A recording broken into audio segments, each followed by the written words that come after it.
Selamat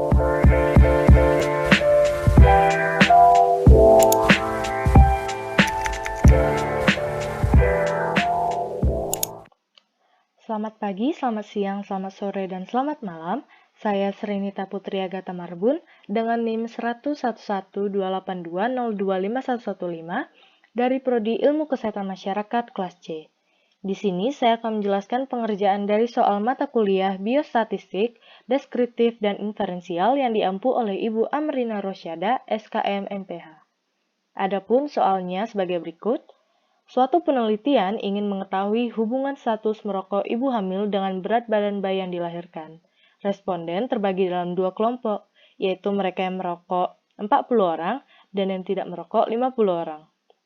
Hasil penelitian menunjukkan bahwa mereka yang merokok melahirkan bayi dengan rata-rata 2,9 kg dan standar deviasi 0,1 kg.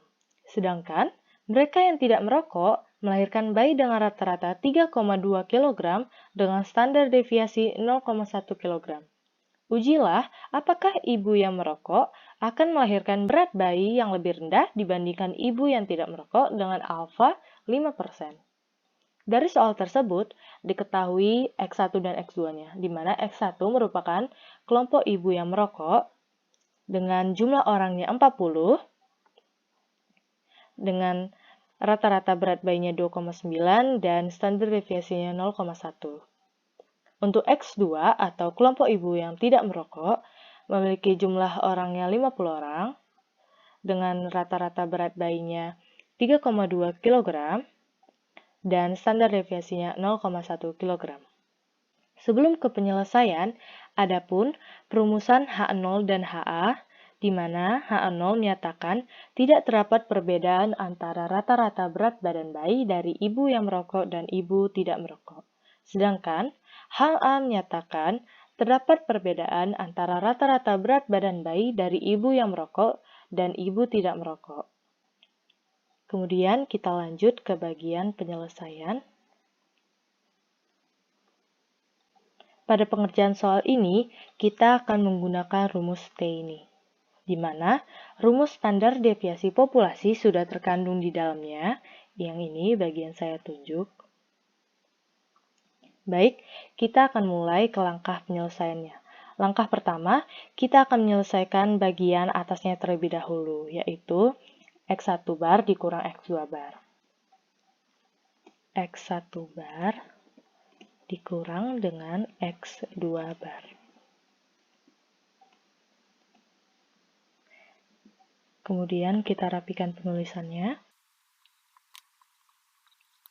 Baik, di sini X1 bar dan X2 barnya sudah diketahui, di mana X1 barnya 2,9 dan X2 barnya 3,2.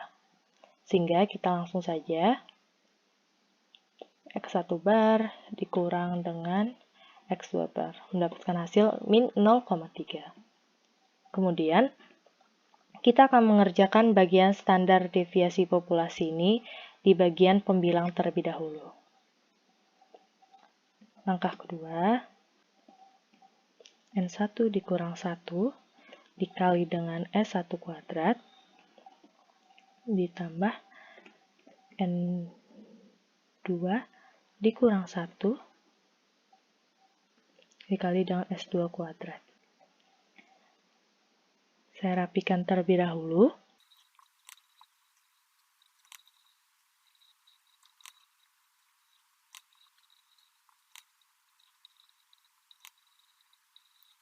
Baik. Kemudian kita cari N1-nya itu adalah 40, berarti N1 dikurang 1 adalah 39. Dikali dengan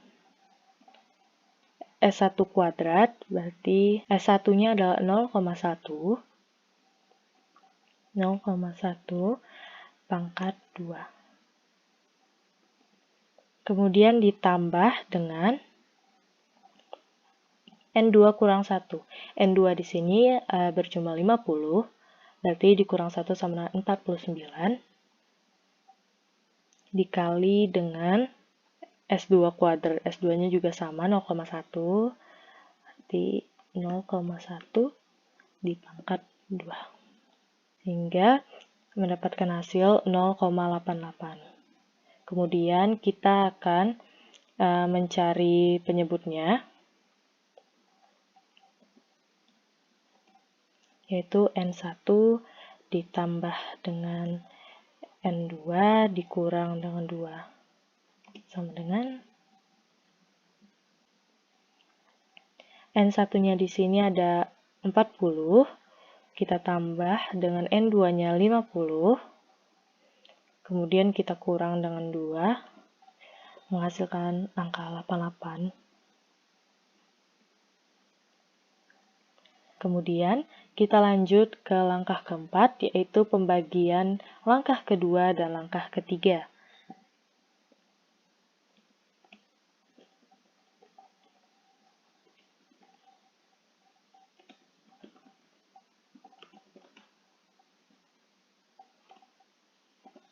Yaitu ini dibagi dengan ini. Pembilang dibagi dengan penyebutnya. Sama dengan 0,88 dibagi dengan 88. Mendapatkan hasil 0,01. Lanjut, kita akan mengerjakan bagian yang sebelah sini. 1/N1 ditambah dengan 1/N2. Saya rapikan terlebih dahulu.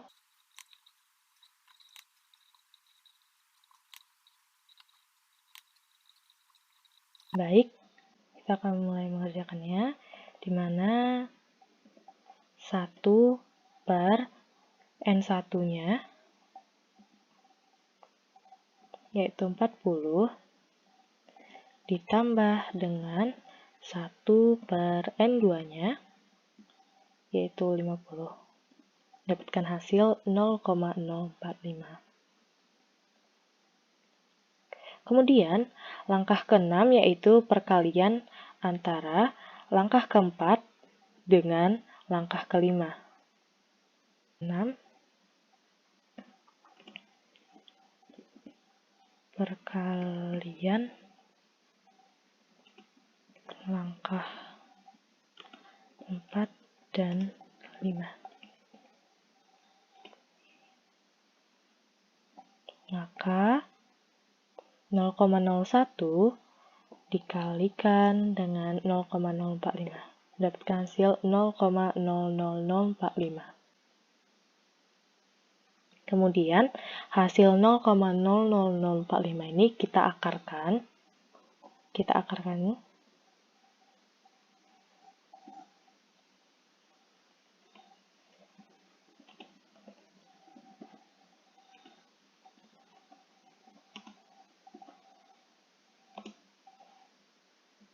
Dengan rumus SQRT dari sini, dari langkah ke-6. Dapatkan hasil 0,021213. Selanjutnya, langkah terakhir adalah mencari totalan dari T ini. Jadi, T sama dengan X1 bar dikurang X2 bar dibagi dengan hasil akar ini. Menjadi sama dengan min 0,3 ini dibagi dengan min 0,021213. Mendapatkan hasil min 14,1421. Sehingga dihasilkan T hitungnya sama dengan ini.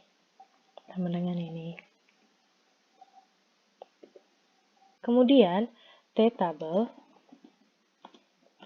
yang dapat dicari dengan alfa 0,05 dan df-nya N1 plus N2 dikurang 2 atau 40 tambah 50 kurang 2 yaitu 88, sehingga diambil yang terdekat yaitu 90 yang nantinya hasil T-tabel yaitu 1,662.